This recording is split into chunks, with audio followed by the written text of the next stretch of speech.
you're collecting this data, you've launched the survey. What sort of information are you gathering? The Household Income and Expenditure Survey it's a standard piece of business. We do this every 5 years. And we've had a number of people come forward who actually participated in it previously. So it's not unfamiliar. And it's something that governments all over the world will routinely do. What we try to collect is large expenditure, small expenditure, and income information. We try to take a snapshot of the household budget. And the reason we do this is threefold. One, we need to know what sort of goods people are buying on a daily basis so that we can track prices for a consumer price index and to calculate inflation. And it's also to give us a picture of the cost of living on the island. And there's a third strand to that, which is certainly in terms of expenditure, is the VAT sharing agreement. This That's is right. the FIRSA arrangement. That's right. The final expenditure revenue sharing agreement with the UK is something that a lot of people on the island are familiar with, and this is a downstream use of this information. Yeah.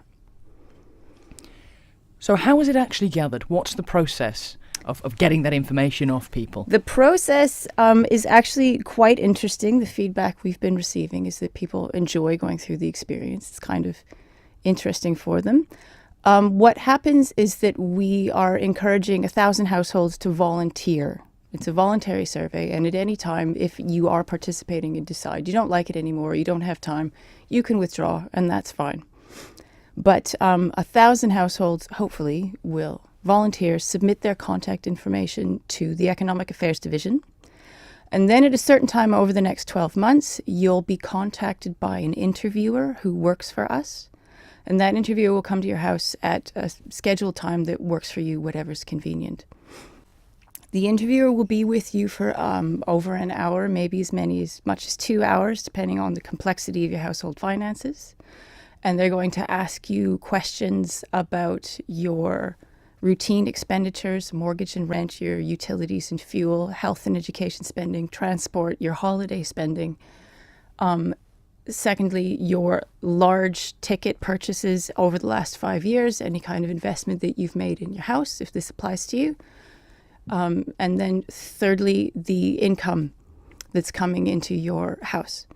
An additional facet of this that's actually quite interesting for people is that once we've composed this little snapshot of your household budget, you'll then be asked a dozen questions about how you actually feel about this, right? Like within this budget that you've given us, how do you feel your family is managing within that budget, right? Are you doing fairly well?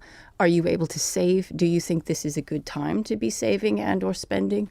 Where do you think you're going to be a year from now? What's your general picture of the Isle of Man economy?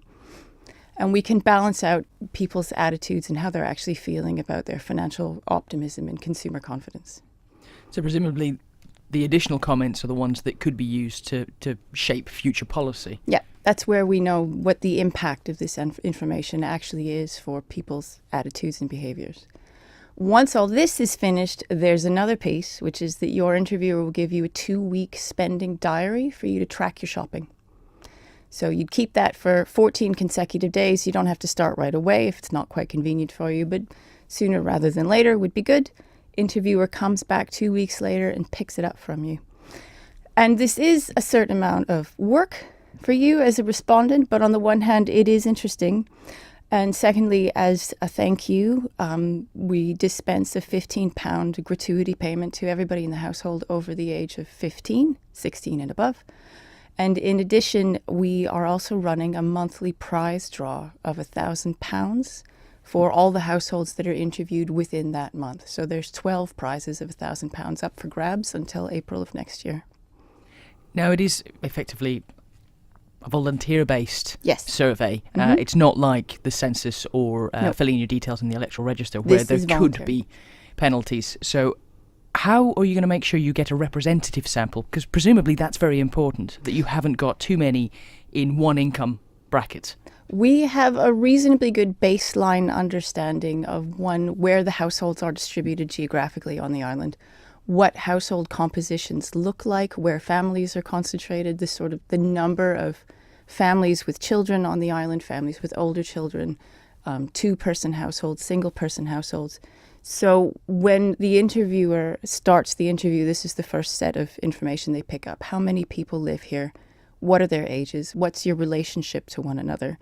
And that's our primary basis for figuring out if we're getting a good sample of households based on their composition.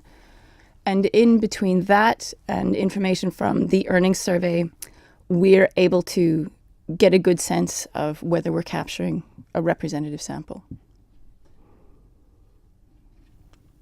Now, people can be quite cagey about giving their information over.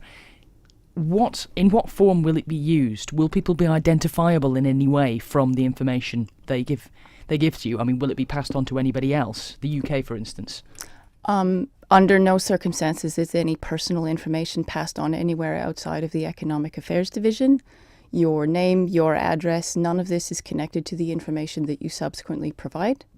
And all reports that we either produce internally within the department or submit to the UK are all rolled up into aggregate form.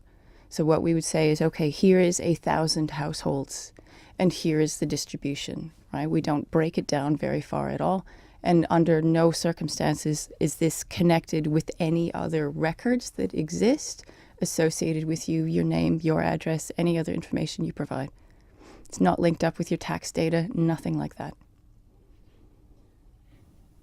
Now, this is an ongoing process. Is this going to last throughout the year? Yes. The survey launched on the 1st of April. While we need 1,000 households to volunteer, 300 volunteered before we got started, which was very encouraging, and we're very grateful to receive everybody's voluntary participation. 60 people have already been interviewed. And on average, we'll be speaking to 80 or 90 households per month, spread out over the course of 12 months, because, of course, people's expenditure patterns will fluctuate over the year, depending on whether it's summer or winter, or you're close to Christmas, or you're in school or not in school, these sorts of things. And it's spread out evenly until the 31st of March. And if there is anybody who hasn't been invited to take part but is interested in volunteering, how can they do that? There is a sign-up sheet online. It's going to be available and open all year long. Go to the gov.im website and look for us on the Economic Affairs Division page, or just go into Google and put in Isle of Man Household Income and Expenditure 2018, and it should take you straight there.